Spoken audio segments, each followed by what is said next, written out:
उत्तर प्रदेश की 69,000 शिक्षक भर्ती में जैसा कि आपको ज्ञात होगा, आरक्षण विवादित मामले को लेकर के अभ्यर्थी कोर्ट पहुंचे हुए हैं और इसी के बीच में शिक्षा मित्रों की भी एंट्री हो चुकी है। मैंने आपको पहले ही अवगत कराया था कि शिक्षा मित्र इसमें आईए के माध्यम से जरूर उपस्थित होंगे। इसी के बीच में जो बीएड अभ्यर्थियों की एलिजिबिलिटी है उसको भी आईए के माध्यम से जो डीएलएड वाले अभ्यर्थी और जो शिक्षा मित्र हैं वो चैलेंज कर रहे हैं।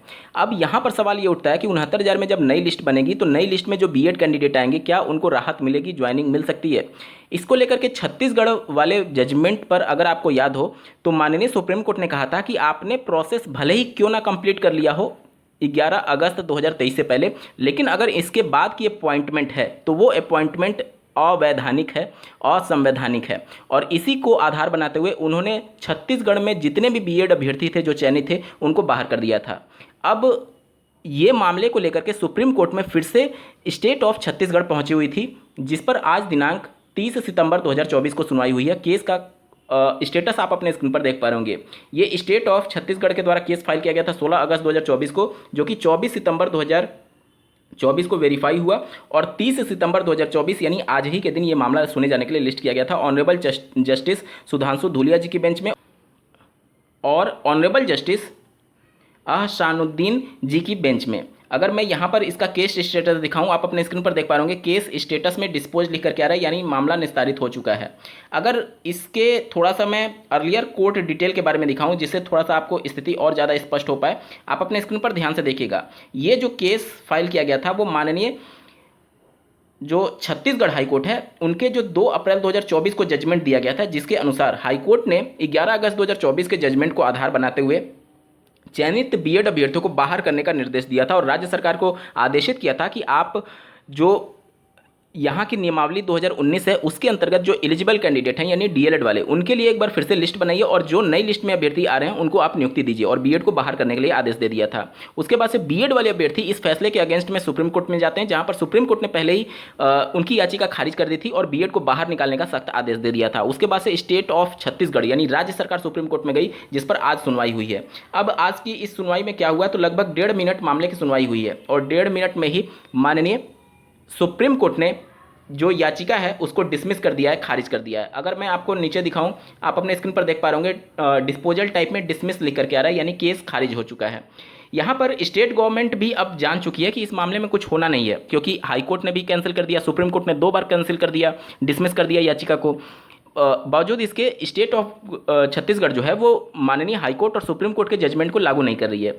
इस पर जो डीएलएड की तरफ से एडवोकेट उपस्थित थे श्री मनदीप काल्ला जी, उन्होंने कोर्ट को ये अवगत कराया कि आप ने जो जजमेंट दिया उस जजमेंट को लागू नहीं किया जा रहा है स्टेट गवर्नमेंट के द्वारा।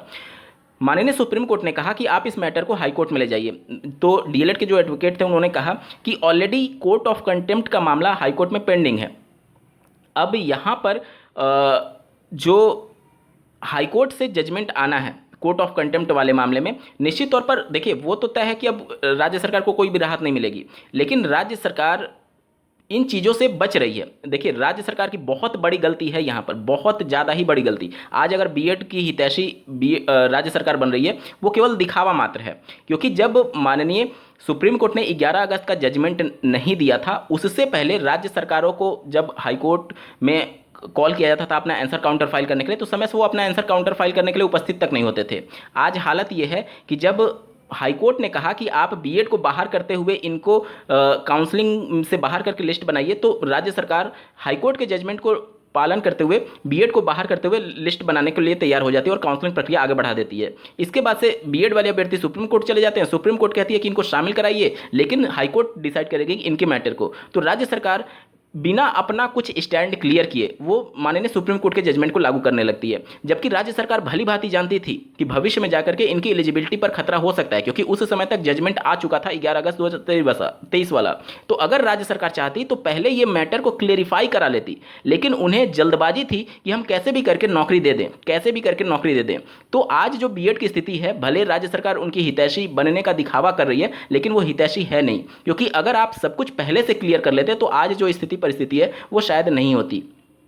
कहने का मतलब यह है कि राज्य सरकार की सबसे बड़ी गलती यहां पर यह मानी जाएगी कि आपने समय रहते मैटर को क्लियर ही नहीं कराया, जबकि उस समय सब कुछ मैटर डिसाइड हो चुका था, सुप्रीम कोर्ट का जजमेंट भी आ चुका था। अगर आप चाहते हैं तो भर्ती को 2-3 महीने होल्ड करके आप सुप्रीम कोर्ट में खुद अपना पक्ष लेकर के जाते कि साहब अब हम क्या करें, क्योंकि सब कुछ जजमेंट आ चुका है, अब आप हमें क्लियर एक इंस्ट्रक्शन दे दीजिए। उसके बाद से सुप्रीम कोर्ट अपना क्लेरिफाई कर देती छत्तीसगढ़ वाले मामले में, लेकिन उन्होंने जानबूझ करके मामले को उलझा दिया। और अब स्थिति यह है कि जब सब कुछ उलझ चुका है तब आप सुप्रीम कोर्ट में जाकर के गुहार लगा रहे हैं, जो कि पॉसिबल ही नहीं है। और सुप्रीम कोर्ट ने साफ शब्दों में आज की याचिका को खारिज करते हुए यही कहा है कि अगर कोर्ट ऑफ कंटेम्प्ट नहीं हो रहा है तो के अंतर्गत अगर राज्य सरकार नहीं मान रही है तो आप हाईकोर्ट से इस मैटर को आगे डील करिए। तो हाईकोर्ट में जाहिर सी बात है, हाईकोर्ट सुप्रीम कोर्ट के बियॉन्ड तो जाएगी नहीं, तो हाईकोर्ट से भी यही मैटर आएगा। अब राज्य सरकार भी सब कुछ जान चुकी है कि अब इस मैटर में कुछ होना नहीं है, लेकिन बेवजह इधर उधर एक तरीके से केवल ये दिखाना चाह रही है कि हम जो चयनित बीएड अभ्यर्थी हैं उनके फेवर में हैं।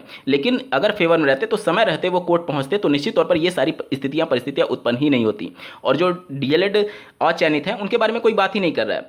आप किसी भी स्टेट में देखेंगे तो जो चयनित हो चुके हैं उनके बारे में तो बात होती है, लेकिन जो अचयनित है, जो सालों से इस मैटर को कोर्ट में पेंडिंग रखे हुए हैं या फिर जो लगातार केस लड़ रहे हैं, अगर राज्य सरकार समय रहते इन सभी चीज़ों को क्लेरिफाई कर लेती तो इस प्रकार की नौबत ही नहीं आती।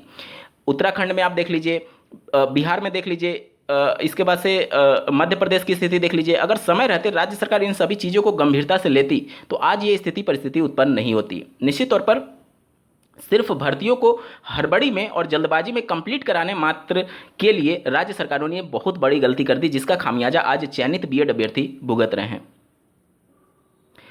अगर उत्तर प्रदेश की 69,000 शिक्षक भर्ती की बात करें तो जो बीएड अभ्यर्थी हैं उनके भी एलिजिबिलिटी को अभ्यर्थियों ने चैलेंज किया हुआ है। तो निश्चित तौर पर यहाँ से जो चीज़ें देखिए, जो माननीय सुप्रीम कोर्ट में याचिका है वो आरक्षण को लेकर के है, तो उसमें ये मामले जो टैग होंगे वो एक तरीके से आईए के तौर पर टैग हो रहे हैं, जबकि अगर ये मामला एक फ्रेश एसएलपी के तौर पर होता तो उसका प्रभाव अलग पड़ता। क्योंकि आईए कई बार क्या होता है कि ऑनरेबल सुप्रीम कोर्ट में, ऑनरेबल हाई कोर्ट में आईए को सुनने से ही मना कर दिया जाता है कोर्ट के द्वारा। तो अगर एक फ्रेश एसएलपी 69,000 में इस प्रकार की चीज़ों को लेकर के जाती तो इस पर स्पेशली बहस होता, लेकिन इस पर बहस होगा या नहीं, बीएड के संदर्भ में फैसला दिया जाएगा या नहीं 69,000 के परिप्रेक्ष्य में, वो अभी एक तरीके से भविष्य के गर्त में रहेगा। क्योंकि आईए का बहुत बड़ा अगर हम लोग देखें तो पक्ष सुप्रीम कोर्ट या फिर हाई कोर्ट सुनने को तैयार नहीं होती है। अगर एक फ्रेश एसएलपी रहता और इन सभी चीज़ों से तो वो बातें अलग होती, ठीक है।